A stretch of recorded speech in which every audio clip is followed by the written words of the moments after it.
Week 1 is in the books, and whether you won most of your matchups or lost most of your matchups, like myself, waivers can help.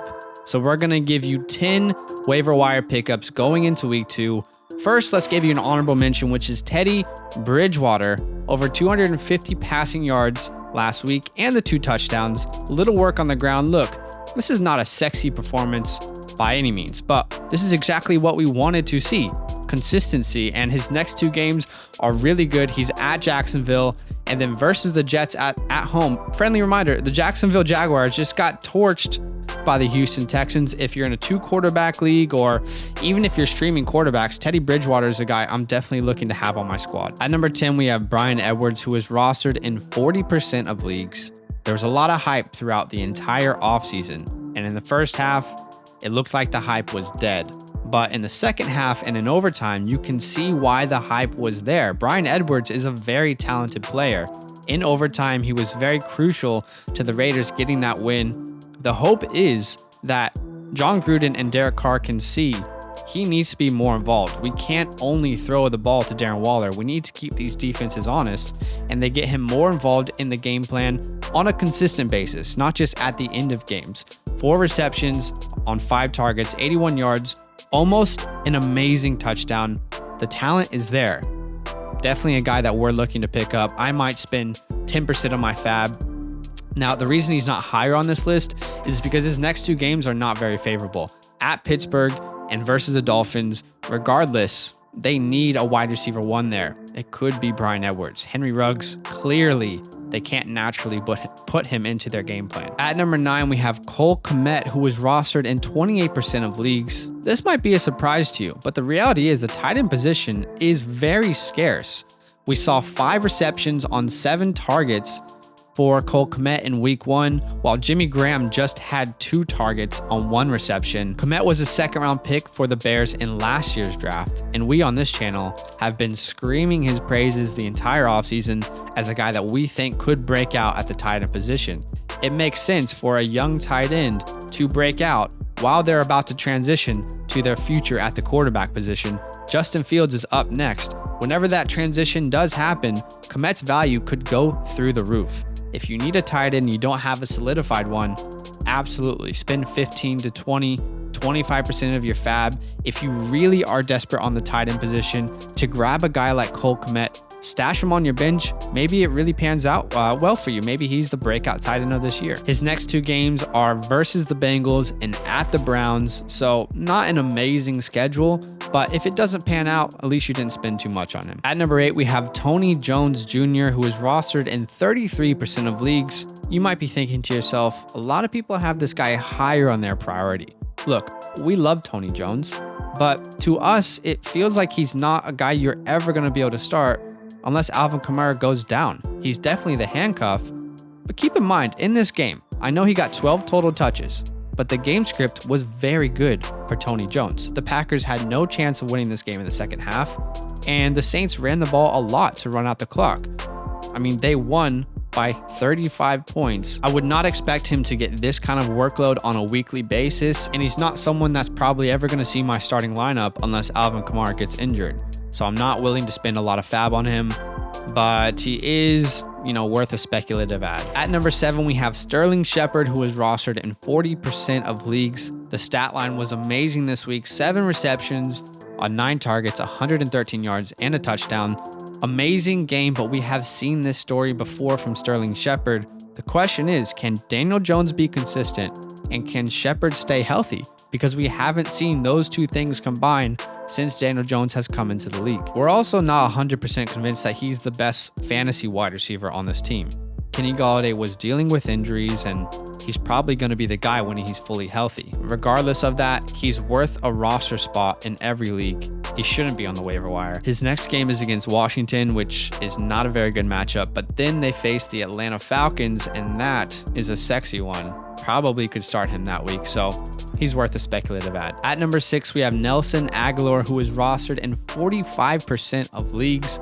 Here's the deal. Money talks. Only Kenny Golladay got more money from the wide receiver position in free agency than Nelson Agholor.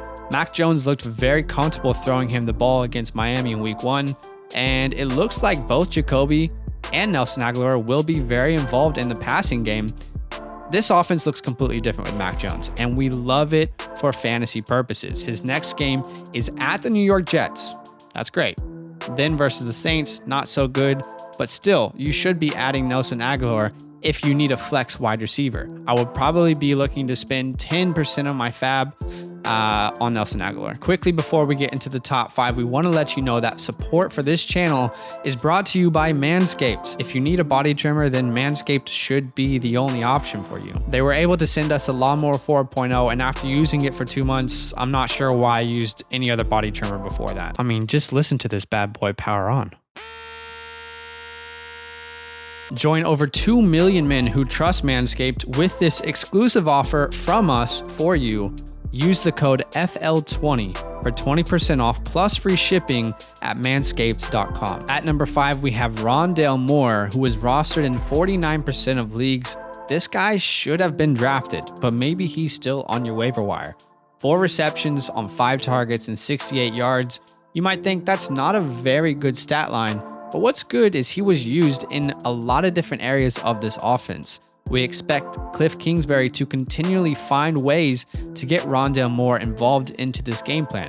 He's a talent that they do not have anywhere else on this team. Christian Kirk is definitely worth an add as well, but if we see either of these players' roles growing, I definitely think Rondale has a better chance to grow a more significant role within this offense, if you will. The rapport with Kyler Murray was very clear and obvious on Sunday, and this is a guy who's a mismatch on every single play. In their next 2 games, they have Minnesota at home, who just got smoked, and then they go to play Jacksonville in Jacksonville. So definitely a guy that I would be putting on my roster. I'm willing to spend 15 to 20% of my FAAB again to get a guy like Rondale Moore and see what happens, because there's high upside here in a great offense. At number 4, we have Jameis Winston, who is rostered in 48% of leagues. Look, we're definitely still skeptical, okay?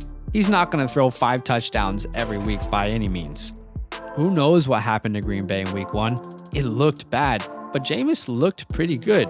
Not a lot of yards through the air, but he did what he needed to do to win this game.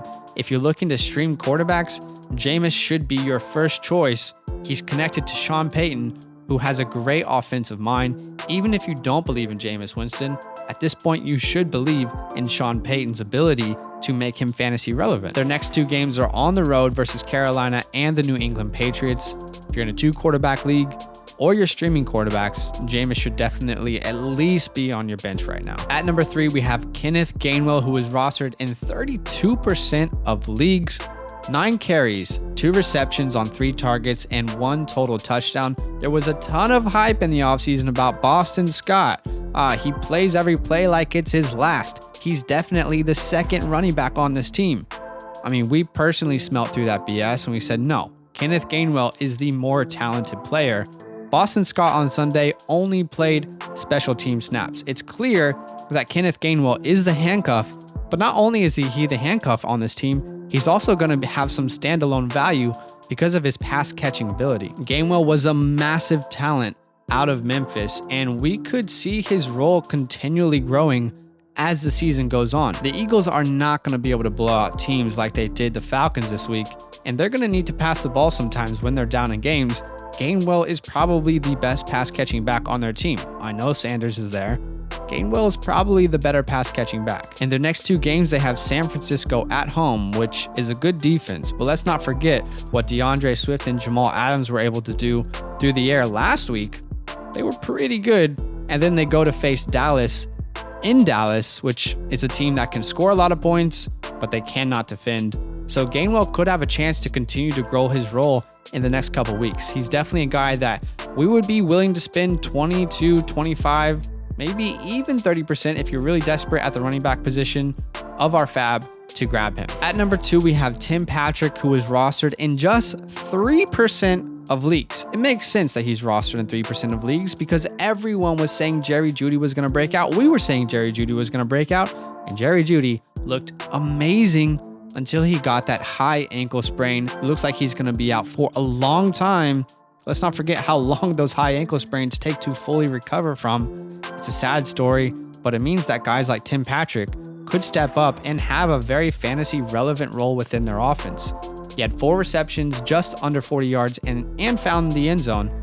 KJ Hamler's also worth an add, but we believe that Tim Patrick can do more for an offense than KJ Hamler can do at this point in their careers. Teddy B was more than competent last week, and these next 2 games are very favorable for the Broncos. They go to Jacksonville, and then they play the Jets at home. So you could potentially flex a guy like Tim Patrick if you're in a desperate situation. While Tim Patrick is our number 2 pickup, there is still some skepticism, okay? Big body, big talent.